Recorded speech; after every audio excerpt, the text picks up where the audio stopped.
معاذ اللہ میرا کہنا، آپ کا سننا اللہ معاف کرے، لیکن امام بخاری کے حوالے سے کہتا ہوں کہ اگر ہم یہ سوچ لیں کہ معاذ اللہ صحابہ حضور کی زندگی میں باغی ہو گئے تھے، تو حضور کے بعد جو انہوں نے قرآن دیا اس کی کیا حیثیت ہے؟ حضور کی زندگی کے بعد جو حدیث دی اس کی کیا حیثیت باقی رہ جاتی ہے؟ اسلام ختم ہو گیا کہ نہیں ہو گیا؟ یہ کون سی کتابیں ہیں؟ آؤ بات کریں۔ صحابہ میری سرور کائنات کی ایک ایک ادا پر جان دینے والے تھے۔ بات سنو، جتنی کہانی مسلم نے، جتنی کہانی بخاری نے میرے آقا کی وفات اور زندگی کے آخری دنوں کی کھینچی ہے، اس کہانی میں تو کوئی چیز اہل سنت کے لیے تو باقی نہیں رہتی، اسلام کے لیے نہیں۔ شیعوں کی بھی بات چھوڑ دیں، اگر معاذ اللہ جو لوگ سرکار کی زندگی میں میرے آقا کی بات نہیں مانتے، آقا اتنے ناراض ہیں کہ جنازے میں شریک نہ ہو، آپ مجھے بتائیں ان کا دیا قرآن اور حدیث کیا حیثیت رکھے گا؟ یہ روکدا سا میں کہا بات سنو، ابھی بخاری دے صرف 5 حدیثاں سنائیاں، کسی اگلے جمعے تے 5 اور سنائیاں، تڑفاڑ ہو جائے گا۔ میرے دوستو، اللہ کا فیصلہ ہے، میرے رب فرمایا میں صحابہ پہ راضی ہوا، اللہ قیامت تک صحابہ پہ راضی ہے۔ کیا اللہ کو نہیں پتا تھا یہ باغی ہو جائیں گے؟ قیامت تک قرآن کی گواہی ہے، رضی اللہ عنہم ورضوا عنہ، فرمایا یہ تیرے حبیب تیرے صحابہ ہیں، میں قیامت تک ان سے راضی ہو گیا۔ یہ ساری کہانی جعلی ہے، یہ ساری کہانی۔ صحابہ میرے سرور کائنات پہ جانے دینے والے تھے۔ معاذ اللہ میں گجرات میں آتا ہوں، یہاں میرے دادا جی کے مرید ہیں، والد صاحب کے چچا کے، آج 20ویں صدی ہے، 20ویں صدی کا مرید ہے، 20ویں صدی کا پیر ہے، 20ویں صدی کا مرید نہیں بدلا، 20ویں صدی کا تو میرے آقا کے صحابہ بدل گئے تھے۔ پیر خادم بادشاہ چورائی کے مرید نہ بدلے، پیر احمد شاہ چورائی کے مرید نہ بدلے، پیر ارشاد بادشاہ چورائی کے مرید نہ بدلے، میرے سرور کائنات کے مرید بدل سکتے تھے؟ ان کتابوں نے سنیوں پہ بڑا وار کیا ہے، بخاری نے، مسلم نے وار کیا ہے۔ یہ سارے ملک میں جو شیعت پھیل رہی ہے، ان کی وجہ سے پھیل رہی ہے۔ تو میرے محترم دوستو، ہم سرکار کا میلاد منائیں گے، کوئی بدعت نہیں، کوئی بات سنو، میرے آقا مدینے میں آئے، مدینہ منورہ تشریف لائے، وہاں کے لوگ 10ویں محرم کا روزہ رکھتے تھے۔ آپ نے پوچھا یہ روزہ کیوں رکھتے ہو؟ فرمایا آج کے دن موسیٰ علیہ السلام کو فرعون سے نجات ملی تھی۔ فرمایا ہمیں زیادہ حق ہے کہ ہم خدا کا شکر ادا کریں، تم صرف 10ویں محرم کا روزہ رکھتے ہو، ہم 9ویں اور 10ویں دونوں کا روزہ رکھیں گے۔ ذرا بات غور سے سنو، موسیٰ علیہ السلام پر اللہ کرم کرے تو روزہ رکھا جاتا ہے، موسیٰ علیہ السلام پر اللہ کرم کرے میرے آقا روزہ رکھتے ہیں، موسیٰ علیہ السلام کا دن کامیابی کا دن منایا جاتا ہے۔ عیسیٰ علیہ السلام دنیا میں تشریف لائے، قرآن کی پوری گواہی ہے، ابراہیم علیہ السلام وہ ان بیٹے کو ذبح کرنے آتے ہیں، ان کا دن منایا جاتا ہے۔ آج قربانی کرتے ہیں اسماعیل علیہ السلام کے حوالے سے، حج کرتے ہیں ابراہیم علیہ السلام کے حوالے سے، میرے بہت عید کرتے ہیں اسماعیل علیہ السلام کے حوالے سے۔ ایک ایک مولوی عید الاضحیٰ پر تقریریں کرے گا، رولا پائے گا، بیٹا ہو تو اسماعیل جیسا۔ کیوں جی کہتے ہیں کہ نہیں کہتے؟ کہتے ہیں، میں جھوٹ تو نہیں کہہ رہا۔ اسماعیل جا بیٹا بہت بڑا بیٹا ہے، کیا محمد مصطفیٰ جیسا بیٹا نہ ہو؟ میری بات کر آئی تو میرے سرور کائنات جیسا بیٹا بھی کوئی بیٹا ہو سکتا ہے؟ سمجھ نہیں آئی سنی کو؟ اسماعیل علیہ السلام کا دن منانے والوں، اگر دن منانا جرم ہوتا تو عید الاضحیٰ کیوں کرتے ہو؟ کیوں کرتے ہو عید الاضحیٰ؟ اس سے تمہارا کیا تعلق ہے؟ ہم اسماعیل علیہ السلام کی امتی نہیں، ابراہیم علیہ السلام کی امتی نہیں، امتی تو سرور کائنات کے ہے۔ یہ بتاؤ میرے نبی کے حوالے سے بھی اسلام میں کوئی دن ہے؟ کیوں جی، ہے کوئی دن؟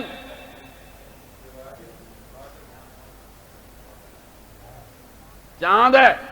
میں اس لیے بات کرتا ہوں، میرے سرور کائنات کا دن اگر دن منایا گیا، ابراہیم علیہ السلام کی یاد منائی جاتی ہے، بی بی ہاجرہ کی یاد منائی جاتی ہے، اسماعیل علیہ السلام کی یاد منائی جاتی ہے، موسیٰ علیہ السلام کی یاد منائی جاتی ہے، اور گواہی قرآن دے رہا ہے، گواہی قرآن دے رہا ہے، یہ دین ہے۔ میرے سرور کائنات کا دن مناتے ہیں، کہتے ہیں بدعت ہو گئی۔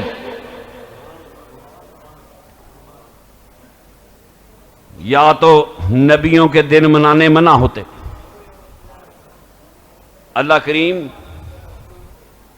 آپ کو سرکار کا میلاد منانے کی توفیقیں دے۔ اس کرۂ ارض پر، خدا کی ساری سرزمین پر صرف اہل سنت والجماعت ہے، صرف اہل سنت والجماعت ہے جو میرے سرور کائنات کا دن مناتا ہے اور سرور کائنات کو یاد کرتا ہے۔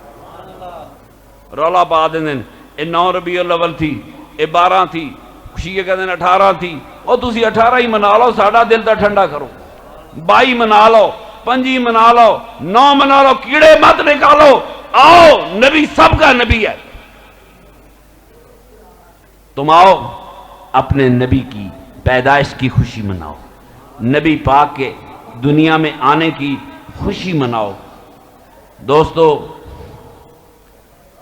یہ کبھی بدعت نہیں ہو سکتا، کبھی بدعت نہیں ہو سکتا۔ اللہ کریم یہ میں نے یہ حوالے اس لیے دیے، بہت مشکل تھا نا، روز تمہیں گھیرتے ہیں کہ جی حضور کا 10واں نہیں ہوا تو تھی اگلی گل آپے دس لاؤ گے کہ نہیں؟ جی پھر تھی اگلی دسو گے تو اگلے دا نسنا ویکھنا، اگلے دا دوڑنا ویکھنا، پھر انہیں مسئلہ نہیں کرنا۔ میرے شہزادے، میرے لاڈلے، یہ فخر ہے اہل سنت والجماعت کو۔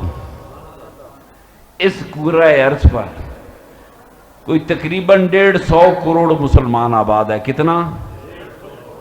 150 کروڑ مسلمان آباد ہے اس کرۂ ارض پر، اور اس پورے کرۂ ارض میں اہل سنت والجماعت کو یہ فخر حاصل ہے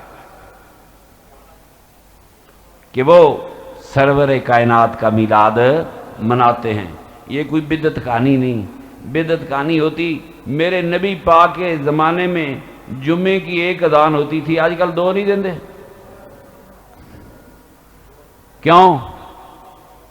میرے نبی پاک کے زمانے میں جمعے کی 1 اذان ہوتی تھی، آج کل 2 دیندے ہو کہ نہیں؟ دوسری اذان نبی پاک کے بعد شروع ہوئی۔ کیوں جی، میں ٹھیک کہہ رہا ہوں؟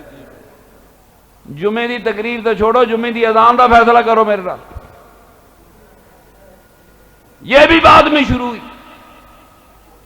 حضرت عثمان غنی نے فرمایا لوگ سست ہو گئے ہیں، آتے نہیں، بازار کے چوک میں اذان دی جاتی تھی کہ لوگ جمعہ پڑھنے آئیں۔ اگر لوگوں کی سستی کی بات ہو تو 2 اذاناں نال بھی کام نہیں بنتا، ہن تو 11-12 دینیاں چاہیے اصل۔ میرے دوستو، خداوند کریم تمہیں سرکار دو عالم صلی اللہ علیہ وسلم کی غلامی میں زندہ رکھے، میرے سرور کائنات کی غلامی میں دنیا سے اٹھائے۔ میرے آقا کی یہ جو کہانیاں روز سناتے تھے، میں نے انہی کی کتاب، مولویوں کی کتاب پڑھ کے آپ کو سنا دی، تاکہ کل آپ کو کوئی بخاری کی حدیث سنا کر مذہب سے آگے، اب آپ کو تسلی ہو گئی نا، کل کوئی بخاری شریف دی حدیث سنا کے سنی نے مذہب تو ہٹان دی کوشش کرے تو سنی نہیں ہٹے گا۔ اللہ پاک استقامت دے، ہمیں سرکار دو عالم کا غلام بننے کی توفیق عطا فرمائے، اور ایک ایسا انسان بننے کی توفیق عطا فرمائے جو میرے آقا سرور کائنات صلی اللہ علیہ وسلم کے اخلاق مبارکہ پہ چلنے والا ہو، خلق مبارک پہ چلنے والا ہو۔ میرے دوستو، آقا کا میلاد تو جو بزرگ کرتے ہیں، ایک ہی فکرہ بیان کر کے چلا جاؤں گا۔ یہ زمین، یہ آسمان، میں اور آپ اس زمین پہ بسنے والے 6 ارب انسان، یہ بادل، ہوائیں، فضائیں، دریا، ندیاں، نالے، اور آج کے زمانے میں موٹریں، جہاز، کاریں، بنگلے، کوٹھیاں، سنتے رہو۔ اگر میرے آقا نہ آتے یہ کچھ بھی نہ ہوتا۔ پوری زمین، یہ ایک گلیکسی نہیں، ایک کہکشاں نہیں، یہاں کروڑوں اربوں کہکشائیں ہیں، ستاروں کے پیچھے ستارے ہیں، ستاروں کے پیچھے ستارے ہیں، کوئی کائنات کو ناپ نہیں سکا۔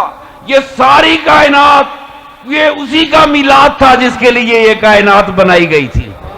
تو منائے نہ منائے، کائنات کا وجود، سورج کا چمکنا، یہ ستارے، یہ کائنات، یہ زمین، تیرا میرا سانس لینا، اس زمین پر زندہ انسانوں کا بسنا، یہ سرور کائنات کا میلاد ہے۔ میرا آقا نہ ہوتا اللہ نے کوئی چیز بنانی نہیں تھی۔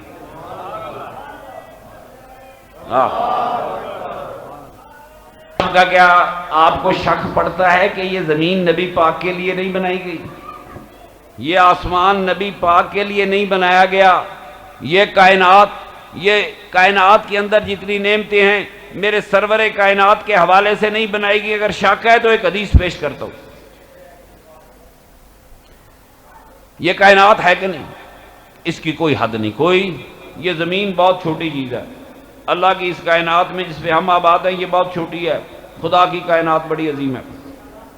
پر میری ایک بات سنو، میرے نبی پاک نے فرمایا اس وقت تک قیامت نہیں آئے گی جب تک دنیا میں ایک بھی کلمہ پڑھنے والا باقی ہے۔ توجہ فرماؤ، یہ کہکشائیں، ستارے، سمندر، ہوائیں، فضائیں، یہ کرۂ ارض، یہ ساری کائنات تب بھی قائم رہے گی جب ایک کلمہ پڑھنے والا باقی ہو۔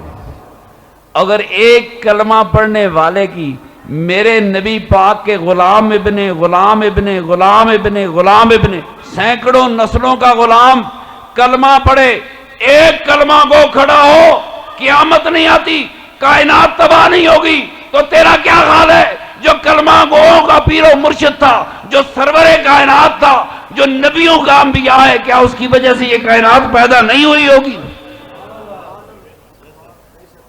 غلام کا یہ اختیار ہو، آقا کا اختیار کیا ہوگا؟ کلمہ بو پہ قیامت، یہ پتہ ہے آپ کو؟ روز مولوی قیامت تو ڈرا دے نا، میں بھی تو پیرا دا پتر ہوں، تیرے تے قیامت نہیں آنی، آپ پہ قیامت۔ اور مسئلہ سنیا جائے کہ نہیں کہ ڈرا دے رہتے ہیں مولوی؟ او فقیر دی مسئلہ سنو، آپ پہ قیامت نہیں آنی، کلمہ گو جب تک ہے قیامت آ نہیں سکتی۔ اور میرے آقا نے فرمایا جب کلمہ گو باقی ہوں گے، خدا قیامت لانا چاہے گا تو پہلے اپنی جنت سے ایک جنتی ہوا بھیجے گا، وہ جنت کی ٹھنڈی ٹھنڈی ہوا میں مومنوں کی روح قبض کر لی جائے گی۔ جب دنیا میں کوئی کلمہ پڑھنے والا باقی نہیں رہے گا تب سور اسرافیل پھونکا جائے گا، پھر پھونکا جائے گا۔ جب تک میرے سرکار کا ایک غلام موجود ہے دنیا میں قیامت نہیں آ سکتی۔ پتہ نہیں مولویوں نے قیامت کہانی شروع کر دی، وہ ٹیلی ویژن والوں نے قیامت کہانیاں شروع کر دی۔ آدھا علم کسی کام کا نہیں ہوتا، قیامت اس وقت تک نہیں آتی جب تک میرے نبی پاک کا ایک بھی غلام زندہ ہے۔ اللہ پاک ہمیں سرکار دو عالم صلی اللہ علیہ وسلم کی غلامی میں زندہ رکھے، ہمیں اسی غلامی میں موت عطا فرمائے۔ ہماری آنے والی نسلیں پتہ نہیں قیامت کب آئے گی، پوتے دوترے، پوتریاں دے پوترے، پوتریاں دے پوترے، جب تک ہماری نسلیں باقی ہیں وہ سرور کائنات کی غلامی میں دنیا میں آئیں اور سرور کائنات کی غلامی میں دنیا سے چلے جائیں۔ اللہ پاک آپ سب کو میرے سرور کائنات کا میلاد منانے کی توفیق عطا فرمائے۔ وما علینا الا البلاغ۔ اب اپنی صفیں درست کریں۔